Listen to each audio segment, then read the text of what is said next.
اذان کے دوران کھانا پینا.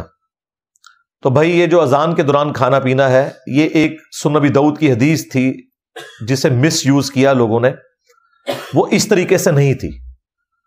وہ یوں ہے کہ سنن ابی داؤد میں حدیث ہے کہ جو شخص سحری کر رہا ہے اور اس دوران اذان شروع ہو جائے تو جو اس کے سامنے برتن ہے اس میں سے کچھ کھا پی لے جلدی سے. یعنی وہ جو ٹرانزیشن پیریڈ ہے اس دوران. یہ نبی علیہ السلام نے کہیں نہیں فرمایا کہ آپ 10 منٹ پہلے سحری ختم کر کے بیٹھے ہیں اور اذانیں شروع ہوگی اور آپ پانی پینے کے لیے بھاگ رہے ہیں. آپ کا روزہ نہیں ہوگا.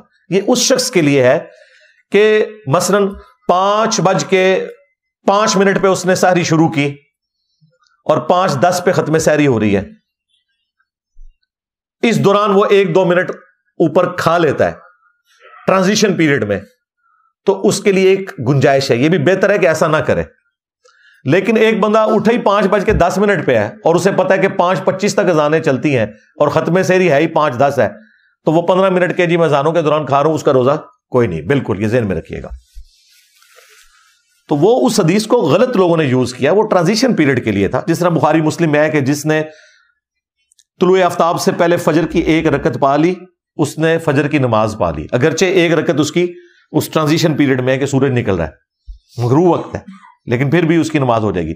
اس طریقے سے اسی حدیث میں ہے جس نے غروب آفتاب سے پہلے عصر کی 1 رکعت پا لی، اس نے عصر کی نماز پا لی، اگرچہ اس کی 3 رکعتیں مغرب کے وقت میں ہے. تو یہ ٹرانزیشن پیریڈ کی بات ہو رہی ہے، یہ ذہن میں رکھیے گا.